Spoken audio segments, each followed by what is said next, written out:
যারা পার্বত্য অঞ্চলে বসবাস করে এরা সারা বাংলাদেশের যে কোনো জায়গায় জমি কিনতে পারবে, ফ্ল্যাট কিনতে পারবে, কোনো সমস্যা নেই।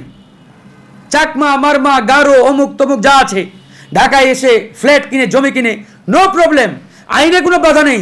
কিন্তু আপনি ঢাকার একজন মানুষ ওই খাগড়াছড়ি বান্দরবানে গিয়ে মাটি কিনতে গেলে, জমি কিনতে গেলে, ফ্ল্যাট কিনতে গেলে সমস্যা, তখন আপনাকে তকমা দেওয়া হয় আপনি সেটেলার, আপনি এটা। আরে ভাই, আমি সেটেলার, তাহলে আপনি কি? যারা আমাদের খাগড়াছড়ি, বান্দরবান কিংবা ওই রাঙ্গামাটিতে বসবাস করে অধিকাংশ আজকে যারা উগ্রতা ছড়াচ্ছে, সেখানে লড়াই সংগ্রামের নামে সেখানে এক প্রকারের মানে একটা যুদ্ধাবস্থা তৈরি করার চেষ্টা করছে, এরা মনে প্রাণে বাংলাদেশকে ধারণ করে না। এরা প্রথম পরিচয় দেয় আমি অমুক, আমি তমুক, তারপরে মিনিমাম একটা লেভেল থেকে বলে আমি বাংলাদেশি। তার মানে ওরা বাংলাদেশের চাইতে ওদের ওই স্থানীয় যে পরিচয়, এই স্থানীয় পরিচয় এবং জাতিগত পরিচয়টাকে সবচাইতে বেশি প্রাধান্য দেয়, হাইলাইটস করে। আর এখানেই মূল সমস্যাটি লুকায়িত রয়েছে। আজকে কথিত জুমল্যান্ডের নামে ফেসবুকে ওই পার্বত্য অঞ্চলের অনেকেই স্বাধীনতার ঘোষণা দিচ্ছে, কিন্তু দুর্ভাগ্যজনকভাবে সত্য এদেরকে এখন পর্যন্ত গ্রেপ্তার করা হয় নাই। পুরো বাংলাদেশ আমাদের, 56,000 বর্গ মাইল, প্রত্যেকটি ইঞ্চি ইঞ্চি মাটি আমাদের, প্রত্যেকটি মাটি সবার। আমরা পাহাড়ে অশান্তি চাই না, আমরা শান্তি চাই। এখন আমাদের পার্বত্য অঞ্চলের ভাইরা বলে যে পার্বত্য শান্তি চুক্তি হলো, এখনো কেন শান্তি আসছে না? এই শান্তি চুক্তি যেটি 1997 সালে হাসিনা করেছিলেন, এটা অ্যাকচুয়ালি শান্তি চুক্তি ছিল না, এটা ছিল অশান্তি চুক্তির নামে ভারতকে এক প্রকারের সুবিধা দেওয়া।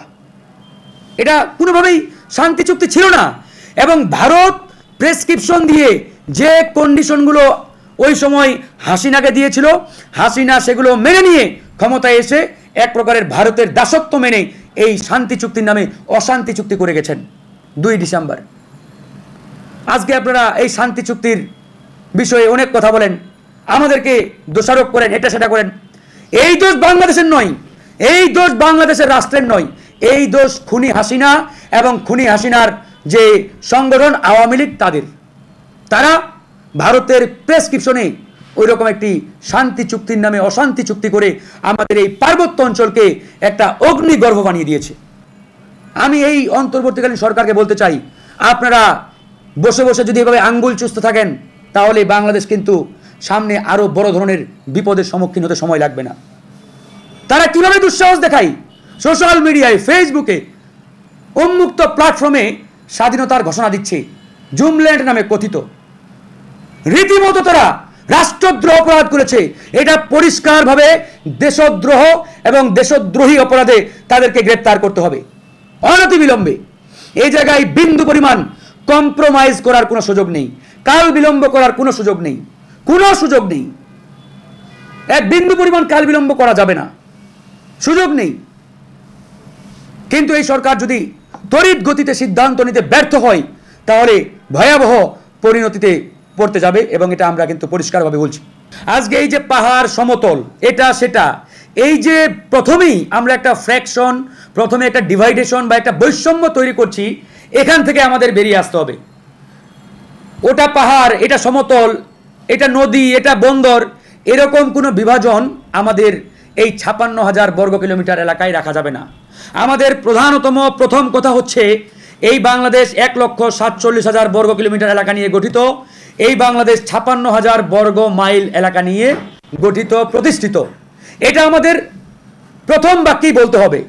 দ্বিতীয় বিষয়টি আসেন, যেমন আমরা পুরো বাংলাদেশকে যেভাবে ধারণ করি, যেভাবে আমরা আমাদের হৃদয়ে জায়গা দেই যে পুরো বাংলাদেশ আমাদের, সেই ধারণের জায়গা থেকে আমরা বলি আমরা বাংলাদেশি। প্রথম পরিচয় কি? আমরা বাংলাদেশি। এরপরে আমরা হয়তো কেউ ধর্মীয় দিক দিয়ে মুসলমান, কেউ খ্রিস্টান, কেউ বৌদ্ধ, কেউ আপনার অন্য ধর্মাবলম্বী, আবার যদি ধর্ম, বর্ণ বা নানান জাতিগত দিক দিয়ে আমরা বিবেচনা করি, তারপরে আপনার জাতিগত বিভিন্ন বৈশিষ্ট্যগুলো আসবে বা বিভিন্ন দিক আসবে।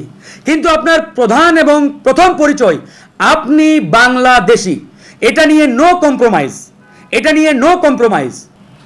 আরেকটি বিষয় ইতিমধ্যে দেখতে পাচ্ছেন যে বাংলাদেশ নিয়ে ষড়যন্ত্র কোনোভাবেই থেমে নেই। খুনি হাসিনা এবং তার দোসর, সেই পরাজিত শক্তি, তারা এক এক সময় এক এক রূপে এক এক রঙে কিন্তু আবির্ভূত হয়। কিছুদিন আগে আপনারা দেখেছেন আনসার লীগ নামে তারা মাঠে নেমেছিল। ওদের উদ্দেশ্যই ছিল আমাদের প্রশাসন যন্ত্রটাকে অকার্যকর করা এবং সচিবালয়কে জিম্মি করে বাংলাদেশে একটি অরাজক পরিস্থিতি তৈরি করা। আমরা এটি টের পেয়ে সেই আনসার লীগের সদস্যদের পরাজিত করেছি, তাদেরকে উৎখাত করেছি। এখন ছাত্র জনতা 24 ঘন্টা মাঠে থেকে এই কাজ তো করবে না ভাই। তাহলে আমাদের এই পুলিশ বাহিনী, প্রশাসন, রাষ্ট্রীয় আইন শৃঙ্খলা বাহিনীগুলোর দরকার কি? সবগুলো বাতিল করে দেন। তারা যদি দায়িত্ব পালন না করে বা করতে ব্যর্থ হয়, তাদের তো প্রয়োজন নেই। গতকালকের যে ঘটনা, এটি আমাদের মর্মাহত করেছে। বাংলাদেশের জাতীয় মসজিদ বাইতুল মোকাররম, এই জাতীয় মসজিদে যে ঘটনাটি ঘটেছে, এটি কোনোভাবেই আমরা মানতে পারি না। এই ঘটনা দেখে আমার কাছে রীতিমতো ওই ফিলিস্তিনের যে বাইতুল মুকাদ্দাস, সেই বাইতুল মুকাদ্দাসের কথা আমার মনে পড়ছে। ফিলিস্তিনের সেই যে অবস্থা, ইসরায়েলি বর্বর বাহিনী যেভাবে আমাদের মুসলমানদের উপরে মসজিদের ভিতরে ঢুকে হামলা চালায় প্রতিনিয়ত, ঠিক একই কায়দায় গতকালকে ভারতীয় পরিকল্পনায়, রয়ের পরিকল্পনায় ওই ফরিদ উদ্দিন মাসুদ, সাবেক যে বাইতুল মোকাররমের খতিব ছিলেন এবং ইসলামিক ফাউন্ডেশনের সম্ভবত ডিজি ছিলেন, সেই ফরিদ উদ্দিন মাসুদের উত্তরসূরিরা এই ঘটনাটি ঘটিয়েছে।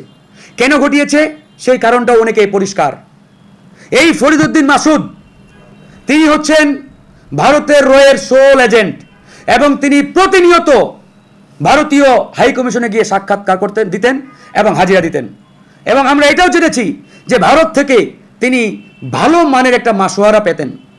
আজকে বাংলাদেশে শিক্ষা ব্যবস্থা থেকে ইসলামিক কালচার, ইসলামিক কৃষ্টি সংস্কৃতি এই যে তুলে দেওয়া হয়েছে, বাদ দেওয়া হয়েছে, এই ভারতীয় পরিকল্পনায় ফরিদ উদ্দিন মাসুদ গংরা এই কাজটা করেছে। আর এই ফরিদ উদ্দিন মাসুদের একবারে যোগ্য উত্তরসূরি এই সদ্য সাবেক খতিব রুহুল আমিন সাহেব, যিনি গতকালকে এই অরাজক পরিস্থিতি তৈরি করেছেন। এই রুহুল আমিন গাজী ভারতীয় পরিকল্পনায় গতকালকে বাইতুল মোকাররমে প্রবেশ করে এই অরাজক পরিস্থিতি তৈরি করেছেন। ভাই, আপনারা পৃথিবীর কোনো জায়গায় দেখাতে পারবেন না যে কোনো মসজিদের খতিব পালিয়ে গেছে, এই ইতিহাস কোথাও নাই। কিন্তু একমাত্র বাংলাদেশের জাতীয় মসজিদের খতিব পালিয়ে গেল কেন? কি এমন অপরাধ করেছে সে? কি এমন জঘন্য অপরাধের সাথে যুক্ত যে দেশ স্বাধীনের পরপরেই তাকে পালিয়ে যেতে হলো? নিশ্চয়ই সে বড় ধরনের অপরাধ করেছে। খুনি হাসিনার সহযোগী ছিল, দোসর ছিল, রয়ের এজেন্ডা বাস্তবায়নকারী ছিল। তা না হলে তো পালিয়ে যাওয়ার কোনো কথা ছিল না ভাই। তো এতদিন সে পালিয়ে গেল, হুট করে গতকাল কেন এই রুহুল আমিন গংরা দল বল নিয়ে সন্ত্রাসী ভাড়া করে বাইতুল মোকাররমে আসবেন? ওয়াই? এই বাইতুল মোকাররমকে রুহুল আমিন সাহেবের বাবার পৈতৃক সম্পত্তি, যে মন চাইবে আত্মগোপনে চলে যাবে, আবার মন চাইবে এখানে এসে মেম্বারে দাঁড়িয়ে খুতবা দেবে? এটা তো তার বাপদাদার তালুক না বা সম্পত্তি না যে তার মন মতো এখানে চালাবে। এখানে নতুন খতিব নিয়োগ দেওয়া হয়েছে।